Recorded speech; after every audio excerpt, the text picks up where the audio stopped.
ಪ್ರಗತಿ ಪರಿಶೀಲನೆ ಹಾಗೂ ಪೂರ್ವ ತಯಾರಿ ಕುರಿತು ಸಭೆಯನ್ನ ನಡೆಸಿಕೊಂಡಿದ್ದಾರೆ. ಯುಟಿ ಖಾದರ್ ಫರೀದ್ ಸರ್ ಅವರಿಗೆ ತಮ್ಮೆಲ್ಲರ ಪರವಾಗಿ ಪೂರ್ವಕ ಸಭೆಗೆ ಪುಸ್ತಿಕೆಯನ್ನು ನೋಡಲು ಸ್ವಾಗತವನ್ನು ಕೋರಬೇಕಂತ ಕ್ಷೇತ್ರ ಸರ್ ಅವರಿಗೂ ಕೂಡ ಸ್ವಾಗತವನ್ನು ಕೋರ್ತಾ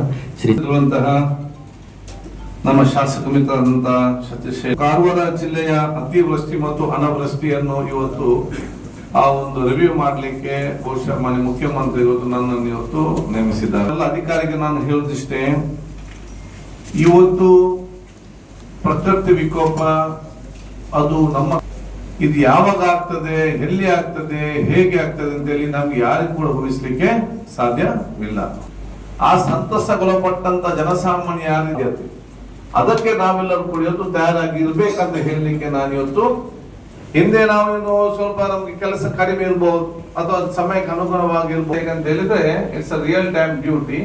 24 hours ಮಟ್ಟದಲ್ಲಿ ಯಾವ ಫೋನ್ ಏನು ಬರ್ಲಿ, ಯಾವ ಸಮಯದಲ್ಲಿ ಕೂಡ ನಾವು ಇವತ್ತು ನಾವು ಅತ್ಯಂತ ನಮ್ಮ ಪ್ರಾಮಾಣಿಕ ಮತ್ತು ಬದ್ಧತೆಯಿಂದ ಕೆಲಸ ನಿರ್ವಹಿಸಲು ನಾವು ನಮ್ಮದೇ ಆದ ನಾನು ಅಧಿಕಾರಿಗಳು ತಾವೆಲ್ಲರೂ ಕೂಡ ನಮ್ಮ ಬುದ್ಧಿವಂತಿಗೆ ಒಟ್ಟಿಗೆ ಹೃದಯವಂತಿಗೆ ನಾವು ಬಹುಶಃ ನನ್ನ ಮನಸ್ಸಿನಲ್ಲಿ ಮತ್ತು ಕೈಯಲ್ಲಿ ಮಾತ್ರ ಕೆಲಸ ಅಲ್ಲ, ನಿಮ್ಮ ಹೃದಯದ ಮುಖಾಂತರ ಈ ಒಂದು ಕಾಲ ಜಿಲ್ಲೆ ಅದು ದೊಡ್ಡ ಮಟ್ಟದ ಜಿಲ್ಲೆ.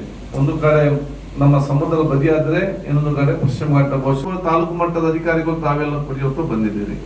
ನಿಮ್ಗೆ ಏನಾರ ಸಮಸ್ಯೆ ಇದೆಯಾ, ಶಾಸಕರು ಇದ್ದಾರೆ, ಡಿಸಿ ಇದ್ದಾರೆ ಅಂತ ಹೇಳಿಕೊಂಡು ಓಪನ್ ಆಗಿ ನೀವು ಹೇಳದಿದ್ರೆ ನೀವು ಹೊರಗೆ ಹೋಗಿ ಕೂತ್ಕೊಂಡು ಏನ್ ಹೇಳಿದುಕೊಂಡು ಪ್ರಯೋಜನ ಆಗ್ಲಿಕ್ಕೆ ಸಾಧ್ಯವಿಲ್ಲ. ಮತ್ತು ಕೆಲವೆಡೆ ಅನಾವೃಷ್ಟಿ ಸಂಭವಿಸ್ತಾ ಇದೆ. ಈ ಒಂದು ಸಂದರ್ಭದಲ್ಲಿ ಕಾರವಾರ ಜಿಲ್ಲೆಯಲ್ಲಿರುವಂತಹ ಅನಾವೃಷ್ಟಿಯಲ್ಲಿ ಅದು ಅತಿವೃಷ್ಟಿಯಲ್ಲಿ ಎರಡೂ ಬಗ್ಗೆ ಕೂಡ ಇವತ್ತು ಚರ್ಚೆ ಮಾಡಿಕೊಂಡು ಯಾವ ರೀತಿ ಇವತ್ತು ಜನರ ಆ ಒಂದು ನೋವಿನಲ್ಲಿ ಸರ್ಕಾರ ಮತ್ತು ಜನಪ್ರತಿನಿಧಿ ಹೇಗೆ ನಾವು ಕೈ ಜೋಡಿಸಬಹುದು, ಅವರನ್ನ ಆ ಒಂದು ಕಷ್ಟ ಕಾಲದಲ್ಲಿ ನಾವು ಸ್ಪಂದಿಸಬೇಕು ಮತ್ತು ಆ ಒಂದು ಕಾಲ ಅಧಿಕಾರಿ ಯಾವ್ದು ಕೆಲಸ ಮಾಡ್ಬೇಕಂತೇಳಿ ನಾವು ಇವತ್ತೊಂದು ರಿವ್ಯೂ ಮೀಟಿಂಗ್ ಮಾಡ್ಲಿಕ್ಕೆ ನಾನು ಇವತ್ತು ಬಂದಿದ್ದೇನೆ. ಈ ಜವಾಬ್ದಾರಿ ಮಾನ್ಯ ಮುಖ್ಯಮಂತ್ರಿಗಳು ನಮಗೆ ಅದನ್ನು ನನಗೆ ವಹಿಸಿ ಕೊಟ್ಟಿದ್ದಾರೆ.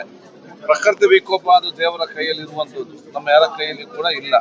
ಆದರೆ ಆ ಕಾಲಘಟ್ಟದ ಸಂದರ್ಭದಲ್ಲಿ ಅದನ್ನು ಆದಷ್ಟು ಕಡಿಮೆ ಒಂದು ಘಟನೆ ಆಗುವಂಥದ್ದು ಮತ್ತು ಆಗದ ಸಂದರ್ಭದಲ್ಲಿ ಆ ಜನಸಾಮಾನ್ಯ ಯಾರು ಇವತ್ತು ಆ ಸಂತ್ರಸ್ತರು ಯಾರು ಇವತ್ತು ಆ ಪ್ರಕೃತಿ ವಿಕೋಪಕ್ಕೆ ಇವತ್ತು ಒಳಪಟ್ಟು ನೋವಲ್ಲಿದ್ದಾರ ಅವ್ರ ಜೊತೆ ನಿಂತು ನೈತಿಕವಾಗಿ ಮತ್ತು ಅವರಿಗೆ ನೈತಿಕವಾಗಿ ಆ ಒಂದು ಧೈರ್ಯ ಕೊಟ್ಟು ನೆಮ್ಮದಿಯ ಜೀವನ ಸಾಗಿಸ್ಲಿಕ್ಕೆ ಏನೆಲ್ಲ ಸಹಕಾರ ಕೊಡಬೇಕಾದೆಲ್ಲ ನಾವು ಇದು ಚರ್ಚೆ ಇವತ್ತು ಮಾಡ್ತೇವಿದ್ದೆ.